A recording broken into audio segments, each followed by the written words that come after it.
Well, howdy, howdy, howdy. Nearly senior citizen here, greetings boys, girls, and all of our non-binary friends, and welcome to this For Against Darkness.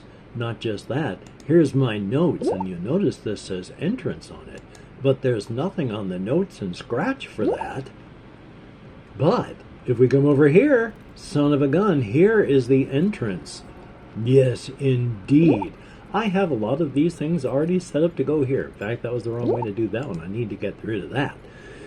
So we have all of this, and these are my four characters. There is Compton, a Goya warrior from the continent of Lanlua. Yay! She is 19 years old, new to the continent of Karthkag, and has joined a group of others. Siltherus, a Dwarlen cleric, Egbert, an Elvandri, that's a class, dwarf, and then Cantorag, a hob who's a rogue. Now, in the book here, it's going to talk about goblins and orcs and all that.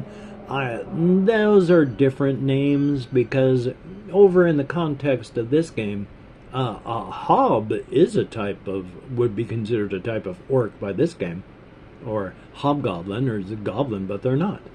So, yeah. So we have the dungeon that we can all go through, and I have got, well, I keep doing it this way I just need to take that down, except for this one, where I'm going to be hopefully writing down everything that we find. But you see, that is indeed the entrance. A dusty and dank place. Now, the book, well, not even just the book, as you see, I have the rooms here so that I can easily and quickly approximate them over here as best I can, drawing on this scrawl. And I also have this for the dungeon flow. Also, not just this, but I have a dice roller. And since you roll a 2d6 for a d66 to try and figure out things with your room, we have the entrance. There are the four of us. We came down these stairs into the entrance room. There is this and this and this, and this is a text box for the letter A. So my apologies on that. But I'm thinking we should probably check over here, which means we try to remember now. We need to determine if it is in fact a room or a corridor. Oh, well, largely we do that by figuring out what it is here and then drawing it in place. So let us go to the dice roller, and I'm going to re-roll these so that we're going to get a D66, and it's 65. So we go over to 65, and it's a sort of, it's a dead end. How about that? And you know what? Since it is a dead end, and I have my own choice of drawing things, we are just going to continue using this square drawing function thing, and we're going to draw a 3x3. That's not 3x3. I really kind of messed up this. Am I going to be able to draw a 3x3? I'm in erase mode. So let's draw a 3x3 room. There we go. Of course, there's also this corridor with that door there. I am just having the devil's own time. I'm not going to be able to do this now, am I? Oh, except for the fact that I can. This is effectively this room right here. It's put on its side and not weird shaped. I'm just going to keep everything sort of square. Of course, it blocked out each one of these, so I gotta redraw them. Yay! So, we're going to call this, give it a text box, a B,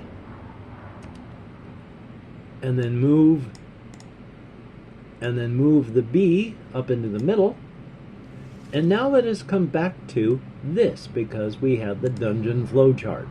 It is a room. So we're going to roll d6, 2d6 for the room contents table. So now we add them together and we're going to be able to find out what is in the room. So let us roll these two bones. And it is a 5. And well, I might as well move this page too. And on a 5, we have empty. Roll d6 on the special features table. Well then. I'm not quite sure where the special features table is. So let's go scooching through here. Special features table. Alrighty, so let us roll our dice, or die. It's going to be this one on the left. And it's a 1. And on a 1, that is a fountain. All wounded characters. The first time they encounter a fountain in an adventure. I didn't have any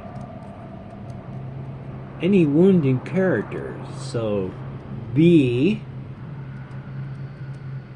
is a dead fountain, no running water. Oops. Well, there we go. Now we know. But we can search. So if we go back here, oh, there's the chances are that it's just not going to be any good. I don't want to take the risk of having wandering monsters attacking. I mean, it wouldn't hurt, really. I mean, aside from the fact that we would be taking damage. We're not going to search. We're just going to come out and we're going to come up north through here instead. So let's draw that room and see what kind of room we actually have.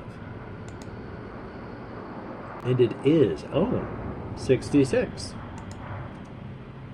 And the 66 is effectively another room like this. There's going to be a lot of rooms that look like this if they have no doors on them. Hey, that's the way life is, though. So we go to this. We're in draw mode. We're going to draw a 3x3. And boom. So this is room... Well, actually, you know, I wouldn't have to. I wouldn't have to, but I'm going to. I'm going to put doors in there. I could just make them empty spots, but I'm not going to. So on the text, this is C, not CD, C. So let's move that up into the center. Bingo. And then we'll come up here, and we'll go C. I see. Now we'll find out what's in that room. Thank you. And bloody advertisements. Okay, if we're going to roll a 2d6, and the total is 6, and on a 6, that's on the vermin table. Okay, all right, I see where you're coming from here. So let's go to the vermin table. Remember which direction the vermin table is. Vermin table. Okay, let's roll a d6 on the vermin table. D6, 1 on the left. 3. You know, I might as well keep it on the dice roller. I'm not quite sure where I am or what I'm doing. Here we go. And then this. And then this. And the 3 is 2d6 goblin. Well, they're not goblins. Swarmlings. So let us see how many swarmlings we have, and we will write them down on notes. 2d6 swarmlings. 6. Okay then. We have notes. Scratch. 6 swarmlings. Now, not just swarmlings. They are level 3, treasure -1, morale -1. Okay. L3, T -1, morale -1. Okay. And then reaction, D6. Well, let's see what we have for a reaction then. Because it's entirely possible they just run away from us screaming. 5. And on a 5, oh, fight. They could have fled, but they didn't, the dogs. Okay.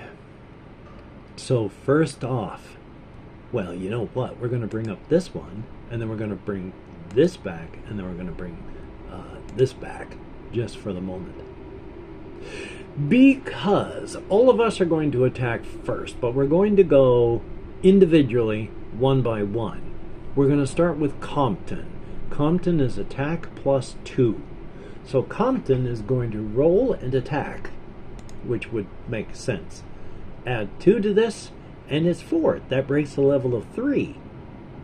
But we go 4, 5, 6, and since they are level 3, that's enough to kill 2 of them. Because 3 + 3, level 3, equals 6, the number that we rolled. So we have 4 swarmlings left. But Silthurus the Dwarlin, with only attack +1, a 6. Hokey smokes. That's another 2 of them gone. We are doing rather well, I say. Then there's Egbert, the Elvandri. +2 to his attack roll. I already incorporated the add level to attack roll. Or did I? I don't, well, no, yes I did. See, sword +1, and then add level +1, +2. So Egbert +2 is going to roll 6. That was the last of the swarmlings. 0 swarmlings left. Now, what we're going to do is replace this with vermin equals 1 tally mark, and then minions, weird, and bosses. So we have defeated 1 vermin. 10 vermin, you get 1 experience roll for a character. None of us took any damage at all. That wasn't bad at all. Well, I mean, in the slightest. So this was just a room filled with swarmlings. Yeah, just a room filled with swarmlings. So, and the room of C, which is over here actually, which is just the empty swarmling room. Yeah, and there you go. Okay. So the only direction we have left to go is this direction, though I can go back and search for secret doors if necessary. But we're going to go over in this direction. Which means, call this back up for this, and then we're going to roll our 2d6. Or a d6d6. And with a 10, or a 46, as it is with a d6d6. Call this back. 46. And a 46 is, well, we're still going to use square things, so it's going to be, well, I'll just have to draw it for you. Because what I was thinking, looking at that thing in the shape it was, would be like this. Where was it? Where was the number? 46. So if we put it on its side, we need 1 coming out of the middle here,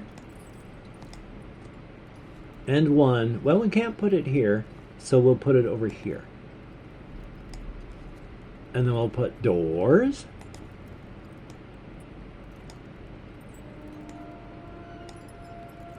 And then this, I hate the way I keep hitting that, is D.